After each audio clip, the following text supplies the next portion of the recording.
Ele é, sem dúvida, o mais extraordinário personagem da história da humanidade. Devotado hoje por bilhões de fiéis em todo o planeta.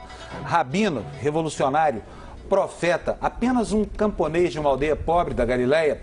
Afinal, quem foi Jesus de Nazaré? O que a história e a arqueologia podem nos contar sobre a sua vida e o tempo em que ele viveu? As últimas descobertas. E para fazer essa viagem no tempo e na história, o Canal Livre de hoje ouviu historiadores, teólogos e arqueólogos. E recebe aqui no estúdio o filósofo Mário Sérgio Cortella. Ele foi aquele que veio para a salvação. Há outras questões envolvidas nisso. No primeiro século, a grande marca é dizer, entre os vários messias que apareceram nessa época, este é o verdadeiro. Aliás, professor, me desculpa, mas essa figura do Messias, que tinha apenas a túnica, o cajado, era uma figura muito comum no tempo de Jesus. Sim. Havia uma tendência filosófica que era composta pelos cínicos, né? Sim. Aliás, a palavra cínico hoje é muito diferente do sentido que tinha ao tempo de Jesus. Eu queria que o senhor explicasse por que Jesus... que tem, enfim, inevitável fazer uma associação com o movimento cínico. Por que justamente esse personagem ganhou essa importância histórica? Até vamos lembrar um pouco, porque filosofia às vezes é também o meu pedaço. A palavra cínico vem de cachorro. Né? Tanto que quem gosta de cachorro é chamado de alguém que é um sinófilo, não um cinéfilo, como o Mitre é. Né? É um sinófilo, aquele que gosta de cães. É porque na filosofia grega, né, pós-socrática, especialmente com Diógenes, né, o filósofo, se dizia que eles viviam sem nada, pelas ruas, né, como cães. E aí foi chamado de uma escola cínica, isto é, a escola em que as pessoas acham que ela, para existir, precisa ter apenas a ela mesma, sem nenhuma propriedade, sem nenhum bem.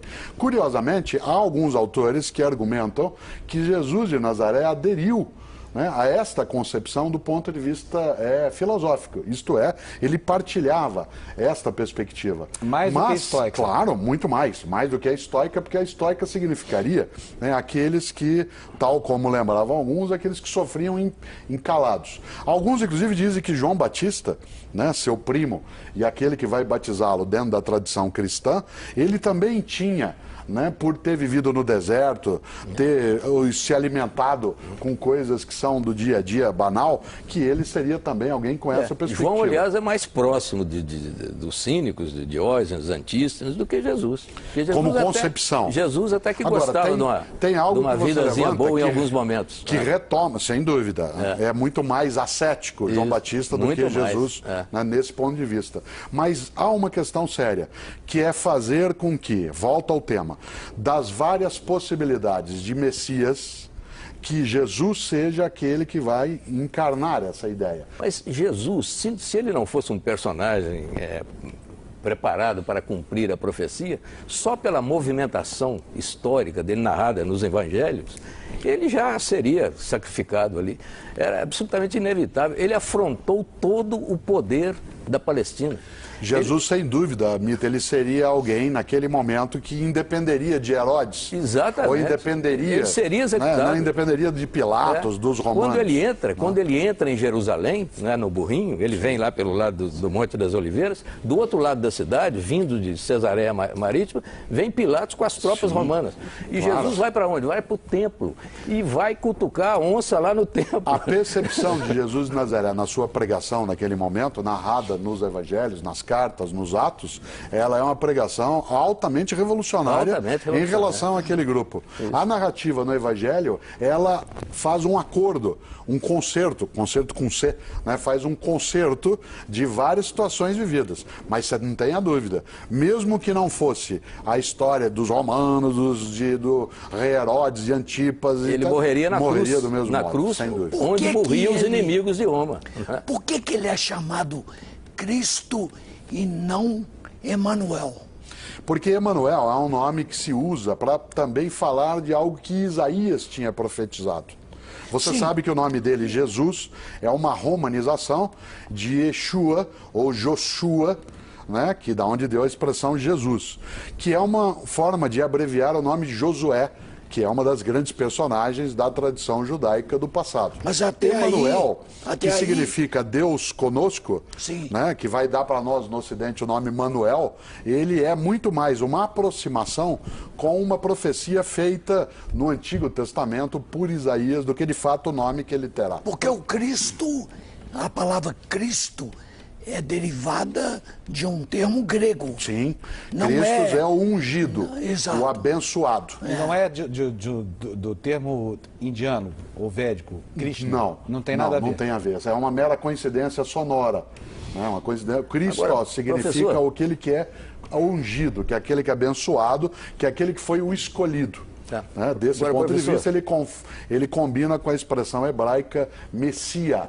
Né? Professor, me dá eu só queria deixar uma perguntinha, depois ele responde. É pouco provável, não há nenhuma prova, nenhuma evidência, não há sinal nenhum de que Jesus nasceu no dia 25 de E dezembro. nunca os cristãos disseram isso. Pois Nos diz que nós vamos voltar, podemos voltar nessa. Nunca os cristãos disseram qual era a data. Exatamente, certo? mas aí tem uma criaram convenção, isso. tem uma convenção em Tem uma relação a convenção, isso, mas tem um outro né? dado histórico, aí esse é histórico interessante. Uma divindade, Mitra, que eu não posso esquecer o nome, nasceu sim, no dia 25 de dezembro, Acredita-se segundo que a nasceu. tradição do mitraísmo. Então, alguns vão dizer que é mito, outros vão dizer que é místico. O cristianismo foi lá e pegou essa data. Né? Isso não muda toda a história, né? Mas Claro. ele dá um sabor especial porque aprofunda o mistério. E religião é mistério. Professor, nós vamos conhecer outro especialista que é o historiador André Chivitarese. Ele é professor de História Antiga da Universidade Federal do Rio de Janeiro.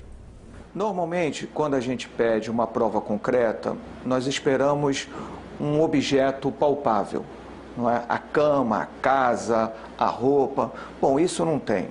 Mas, do ponto de vista acadêmico, científico, nós trabalhamos com o que se estabeleceu como uma múltipla confirmação. Isso é, quando autores diferentes, que nunca se viram, que nunca se leram, que nunca se encontraram, são capazes de afirmar frases, ditos, ideias exatamente iguais entre eles sobre Jesus. Então, vou dar um exemplo.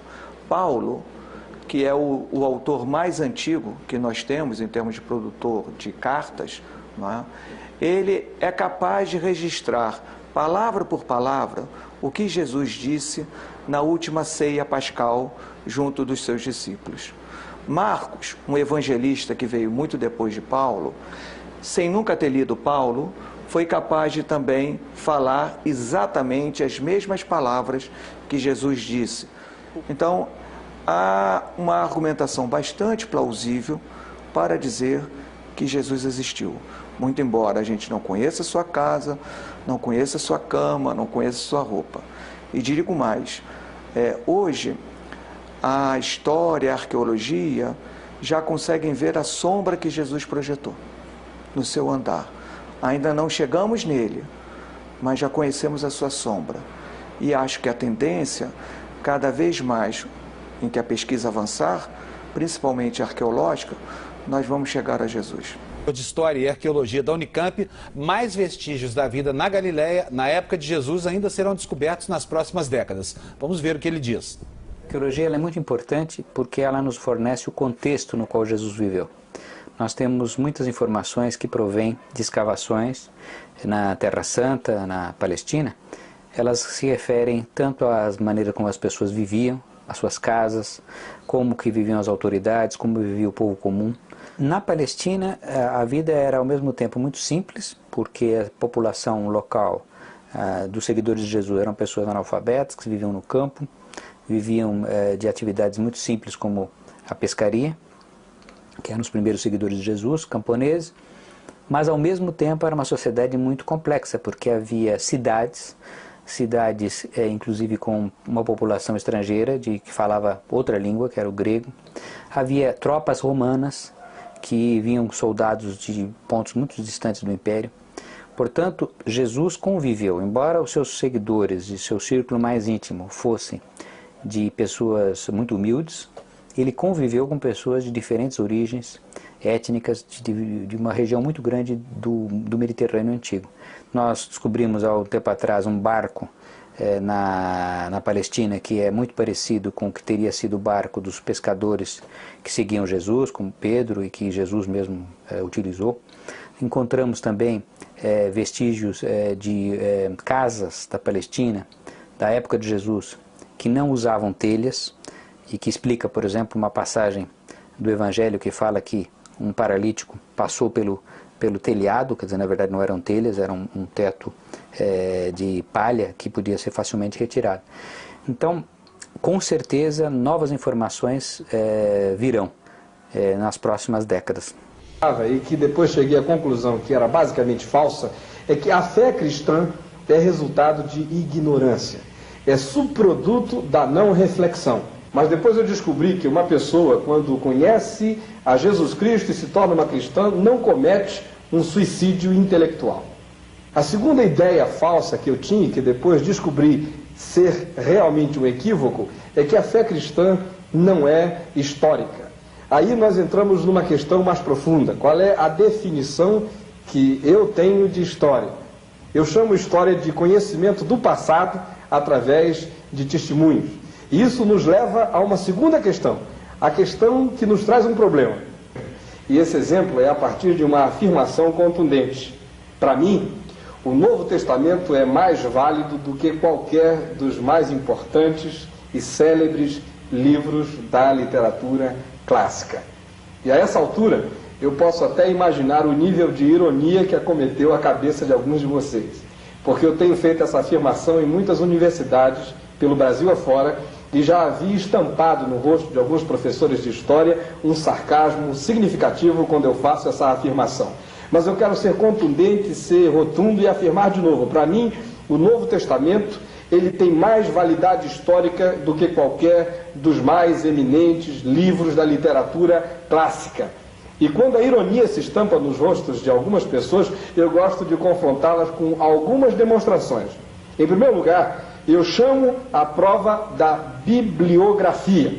Nós vamos avaliar qual a distância que há entre o tempo no qual o original de um texto foi escrito e a cópia mais velha que nós temos hoje desse original nas nossas mãos. Porque todos nós sabemos que a literatura antiga era escrita em material perecível. Então ela tinha que ser recopiada constantemente. Vamos pegar um exemplo que nos vem da literatura clássica. Vamos ter em mente os textos de Platão. O texto mais antigo que temos de Platão tem 1200 anos de distância do momento histórico no qual Platão o escreveu. Da época quando Tucídides escreveu até a cópia mais antiga que nós temos, passaram 1300 anos. A mesma coisa se pode dizer de Aristóteles. Suas poesias clássicas foram escritas 1400 anos antes da cópia mais antiga que possuímos. Agora vamos pensar um pouquinho no Novo Testamento. A evidência é quase constrangedora em contraste com outras obras. Por exemplo, temos um intervalo de apenas 100 anos com a descoberta dos papiros de John Ryland. Daí nós temos os papiros de Chester Beat, 155 anos. E 200 anos com os papiros de Wagner. Esses papiros são várias porções das Escrituras. Só com isso há mais validade para o Novo Testamento do que para a literatura clássica. A segunda prova que eu chamo é a da manuscritologia. Deixe-me explicar a você do que se trata. Diz respeito à quantidade de cópias que se tem de um presumível texto original. Quanto mais cópias ou manuscritos, mais facilidade para se reconstruir o original e verificar se houve qualquer imprecisão. Eu vou ilustrar isso com Platão. Qualquer dos livros que você tenha nesta universidade sobre Platão vem de uma das 7 cópias que se tem de Platão no mundo. A mesma coisa se pode dizer de Tucídides, acerca de quem se tem 8 cópias, ou mesmo de Aristóteles, de quem se tem 5 cópias. Contra isso, no entanto, o Novo Testamento se apresenta com cerca de 14.000 cópias. Cópias em abundância. Concluindo, eu queria dizer a vocês o seguinte: se eu for modesto, eu direi que o Novo Testamento tem pelo menos a base histórica para estar em pé de igualdade com os mais eminentes textos clássicos. Mas se eu for honesto, eu direi que ele tem muito mais base histórica. Vocês o que diz o professor de Ciência da Religião da PUC de São Paulo, Pedro Lima Vasconcelos. Então, há referências em vários documentos de historiadores romanos, um escritor judeu chamado Flávio Joséfo, além da vasta literatura produzida pelos seguidores e seguidoras de Jesus, né, dando conta de uma personagem que viveu na Galileia, foi crucificado em Jerusalém na época de Pôncio Pilatos. Religiosamente, Jesus é filho de Israel, né? Em termos culturais, ele é herdeiro, né? Ele vive num ambiente marcado pela cultura grega. E política e militarmente a dominação é romana. Um filho de Israel, né? Filho das tradições de Israel, né? Um líder, do ponto de vista sociológico, a gente o chamaria de um líder carismático. Seus seguidores e seguidoras descobrem nele palavras que ressignificam a vida, as próprias vidas, dão um outro rumo às próprias existências. Nesse caminho, nessa atuação de alguém que tem palavras significativas, renovadoras da vida, suas ações libertadoras registradas nos evangelhos na forma dos milagres, esse conjunto de palavras e ações o colocou em rota de colisão com as autoridades religiosas e políticas da época, o que resultou exatamente na sua crucificação. Professor, infelizmente, uma palavra que não gosta que eu use aqui, mas enfim, nosso tempo terminou e nós só temos tempo agora para suas considerações Então, você finais. vê, o nosso tempo terminou e a história do cristianismo não. Vai continuar mais Ela 2010 persiste anos. com essa inquietação, esse debate. Os três especialistas que falaram, todos eles têm nome de apóstolo, né? São 2 Paulos, um Pedro, né? Aliás, um André, um Pedro e o Pedro Paulo, que é o Funário e tal. Isto E impacta. são 2 apóstolos. Claro, né? Santo Antônio, né? São Fernando, E São né? Fábio, São Fábio. modestamente. Não tem São Mário, mas tem São Sérgio, quer dizer, esta lógica. São Fernando, que que era o alguns- nome verdadeiro de Santo Antônio. que alguns chamam de santo, outros não usam a ideia de santo. Tudo isso envolve nós. Temos isso como uma história de beleza que precisa ser olhada com o respeito de quem é cristão e quem não é. Pela beleza que ela carrega, porque não há nela, na mensagem original, não há um anúncio de violência, não há um anúncio de morte, a capacidade de convivência. A história trouxe isso em várias situações, mas na mensagem original é uma mensagem de paz, alegria, fraternidade e, claro, de vida eterna.